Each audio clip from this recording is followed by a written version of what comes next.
This is the story of the most unsettling, unsolved murder case in German history. In 1922, deep in the Bavarian countryside, someone brutally wiped out an entire family on a remote German farm with a Mattock, a farming tool, kind of like a heavy iron pickaxe. And then instead of running, the killer stayed on that farm for days, eating their food, feeding their animals, keeping the fire burning like nothing had happened at all. And to this day, over 100 years later, no one knows who did it. So on a lonely little farm called Hinterkaifeck, tucked behind a dense stretch of forest on the edge of a small Bavarian village, lived a family of 6 people. You had the head of the household, a 63-year-old man named Andreas Gruber, his 72-year-old wife, Kazalia, and their daughter Victoria, who was 35, widowed, and raising her 2 younger children on the farm alongside her parents. Those children were a 7-year-old girl, also named Kazalia, and a 2-year-old little boy named Joseph. And then the 6th person living on that house was a maid, a woman named Kristen Rager, who had been hired to help run the household. And Kristen was the first person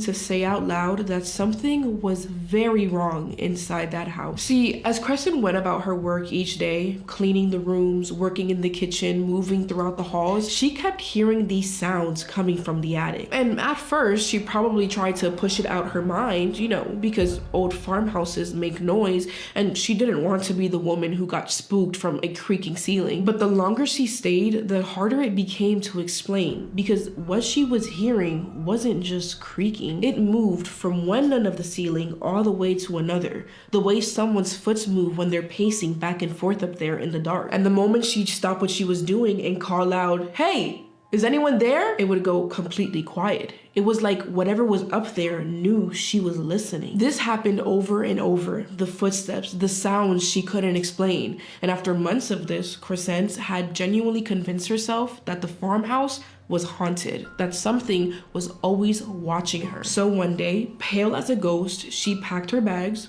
walked out the job, and never came back. Now, when Andreas heard all of this, he was not impressed at all. Partly because now he had to scramble to find a replacement maid on short notice, which on its own is a whole headache. But more than that, he flatly refused to entertain what Crescent was saying. As far as he was concerned, she was just an anxious woman who allowed the isolation of the farm, the creaks of the old beams, the pressures of hard work get in her head. It was nothing more than a nervous woman looking for an excuse to quit. But even after she left, the weirdness didn't stop. In fact, it got worse. A few months later, Andreas was standing in the yard when he spotted something lying on the ground that shouldn't have been there at all. A newspaper he didn't recognize and didn't remember buying. He figured maybe someone in the family had left it outside, so he went around asking his wife, Victoria, everybody, but they all said no. And when he looked more closely at it, he could see that it was printed from Munich, which was a city roughly about 45 minutes away. A city none of them recently visited or had any real connection to, which was weird. So Andreas decided that the most reasonable explanation was that the postman had dropped it off at the wrong address. And so he went and asked him directly,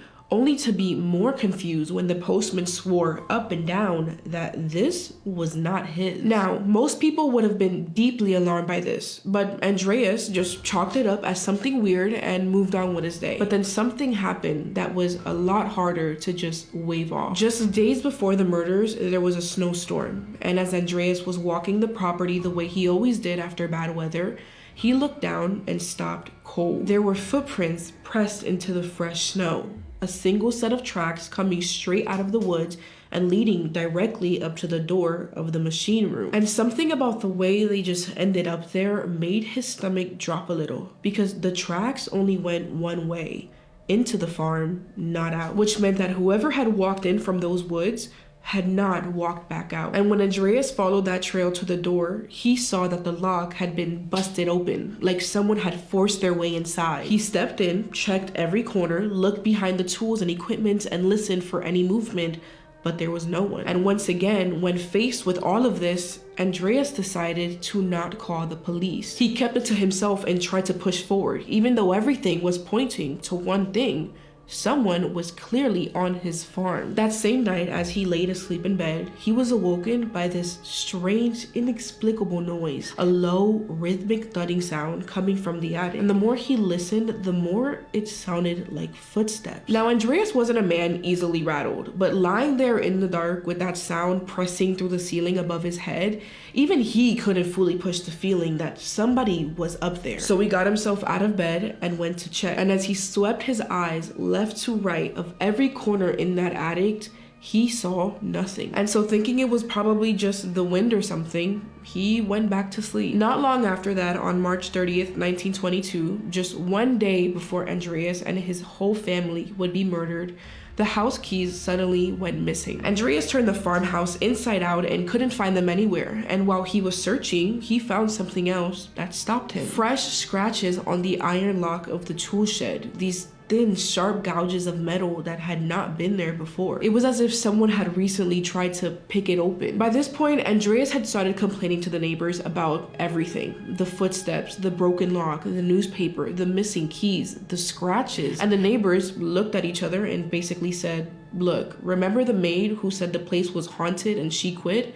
Well, maybe she wasn't as crazy as you thought she was." And a few of them even offered to help him. Multiple people said, "Look, let's just call the police. Let us come over there. Here, take this gun." And Andreas, being the kind of man that he was, turned every single offer down. Maybe it was an ego thing, who knows? But for whatever reason, he refused to accept any help. But if he would have known what was coming, if he could have seen what the next 24 hours would bring, not just for him, but for his wife, his daughter, his grandchildren, I truly think he would have grabbed every single one of those offered hands and held on until someone arrived. Because on March 31st, 1922, one day after the keys went missing and the scratches were found, the person who had been living in that attic, crouched in the dark directly above this family's heads for weeks, finally came down. They quietly moved through the night and into the barn, and they waited there in the dark, holding on to that mattock that had been stored on the property, that heavy iron farming tool. And one by one, in a way that nobody knows how,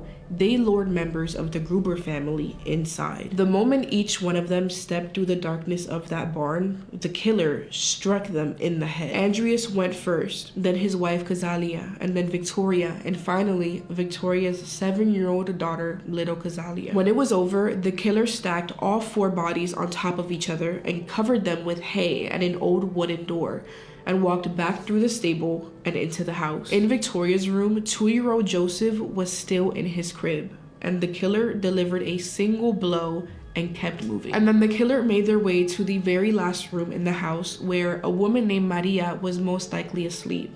She had just arrived that afternoon for her first day as the new maid, and on that very same day she got this job, it would be her last. And just like that, 6 people lay dead on that farm. And when it was over, the killer didn't run, didn't panic, didn't disappear into the night the way you'd expect someone to after something like this. Instead, he did something that honestly still doesn't make sense even 100 years later. He moved in. While 6 bodies laid cold in that barn, the smoke kept rising from the chimney. He cooked their food, he fed their cattle, and slept in their warm beds like the farm was his. And the question that has never been answered, not by investigators in 1922, not by the detectives who reopened this case decades later, not by anyone, is who? Who is this person and why? If you have any theories, please drop them in the comments. I genuinely want to know what you think. And as always, just like my sweater says, group hug.